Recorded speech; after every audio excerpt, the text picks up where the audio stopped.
CNN Student News, the current events you count on, the puns you put up with, and the sweater vests you love. I'm Carl Azus. Here we go. Hong Kong. We talked a lot about this part of Southeast Asia a year ago when thousands of protesters shut down parts of its business district. Today, we're following up on what's happened since then. Officially, Hong Kong is a special administrative region of China. The U.S. Central Intelligence Agency says Hong Kong is not an independent country. But people there have certain freedoms, like freedom of the press, freedom of assembly and expression, that the communist Chinese government does not allow in other places. Hong Kong's government type is listed as a limited democracy. Over the past year, those limits have been tested. When Britain handed Hong Kong back to China in 1997, it was agreed the city would operate under a principle called one country, two systems. That means it's officially a Chinese territory, but it still maintains its own currency, government, and laws. For example, residents can protest, they can criticize the government, and the press is not censored. Britain and China also agreed Hong Kong's high degree of autonomy would last for 50 years, with the aim of eventually establishing an election system based on universal suffrage. That means one man, one vote.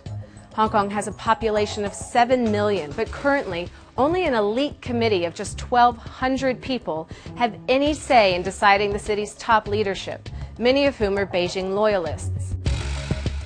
A lot of people here say they're ready for change. They've been pushing for one man, one vote for years. But China has been stalling.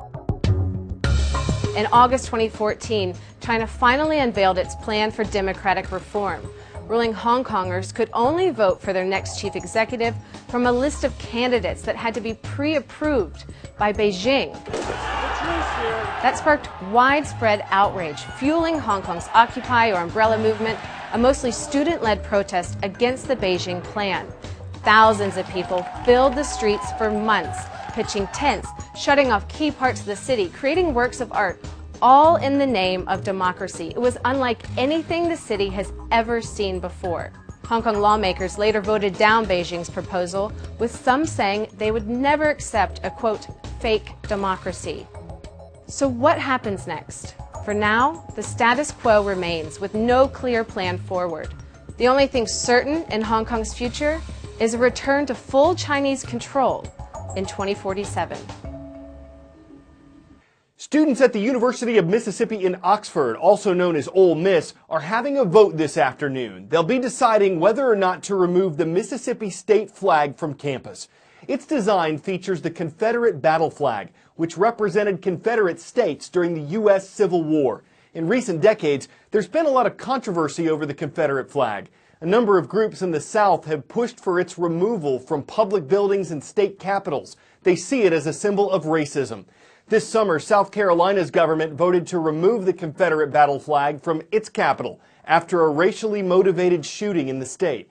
Yesterday, Greene County, Tennessee was considering raising the flag over its courthouse. Supporters see it as a symbol of wartime sacrifice, history, and Southern heritage. Several U.S. states, including Mississippi, still maintain some form of Confederate design in their state flags. In the charming southern city of Oxford, Mississippi, relics of the Confederacy are pervasive. This week, the University of Mississippi Associated Student Body Senate will vote on a resolution to try and remove one of those symbols, the Mississippi state flag. The explanation of why lies largely in the past. 20-year-old sophomore Senator Alan Kuhn introduced the proposal to take down the flag.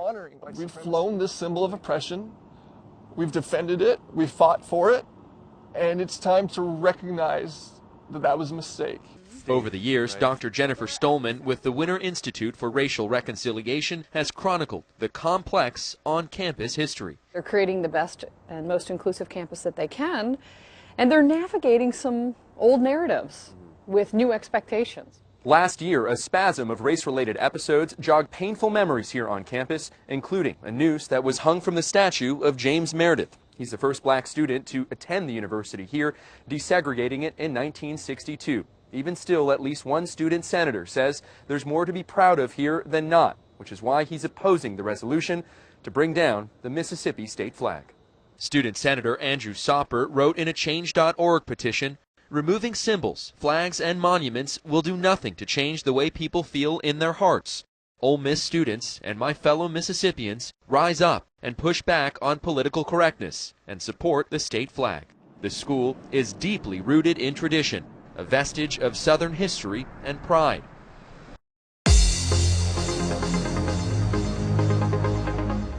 It's not Instagram, it's not Twitter, it's not Facebook, it's CNNStudentNews.com, where our producers look for roll call requests. We got one yesterday from Chengdu, China. It's in the central part of the world's most populous country, and it's where you'll find Chengdu International School. Falcon Ridge Middle School is next. The Falcons are flying over Apple Valley, Minnesota. And rounding out our roll, American Christian Academy in Tuscaloosa, Alabama, we're saluting the Patriots. Think about the energy given off by a nuclear bomb. Scientists worldwide are trying to figure out how to control and contain that same reaction through a process called nuclear fusion. It could yield clean energy with no pollution. It could bring power to the world at a relatively low cost. But it's very hard to do. The energy it could take to achieve nuclear fusion could be greater than the energy the fusion yields. And critics say the investment of billions could better be spent on researching renewable resources instead. We're hungry for power, and we're constantly looking for more. What if there was a way to get all the energy we could ever dream of? A way that wouldn't pollute the planet and would never run out? NIF is the world's largest, most powerful laser. My role here at the NIF is to lead and execute experiments primarily in pursuit of achieving thermonuclear ignition, fusion.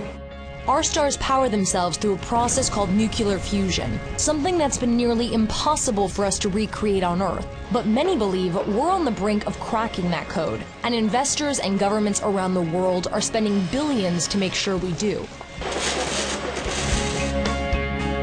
The NIF is, in fact, 192 separate lasers, and we're taking a huge amount of energy, megajoules of energy, and we're going to focus all of it down on our fuel capsule, which consists of deuterium and tritium, which are isotopes of hydrogen. And so what we're trying to do is get that fuel up to such high temperatures and densities that those hydrogen atoms actually fuse. And as I do so, the remaining atoms will weigh a little bit less, and that liberated mass gets converted into energy.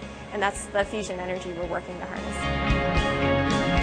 Thousands of miles away in France, the world's most ambitious attempt at fusion is being built. This is ITER, a multinational project to make fusion a reality. Construction should be completed by 2020, with a price tag of an estimated $20 billion. Unlike NIF, which is experimenting with lasers and X-rays to achieve a fusion reaction, ITER will use something called a tokamak to activate hydrogen isotopes with powerful magnetic fields, electricity, and extreme heat to try and achieve fusion. The reaction could reach temperatures 10 times greater than the sun's core. We get a good portion of our energy on Earth from the sun. It is the lifeblood of humankind and everything living on Earth. So if we can harness that within the laboratory, if we can figure out how to make this a viable energy source, that's huge.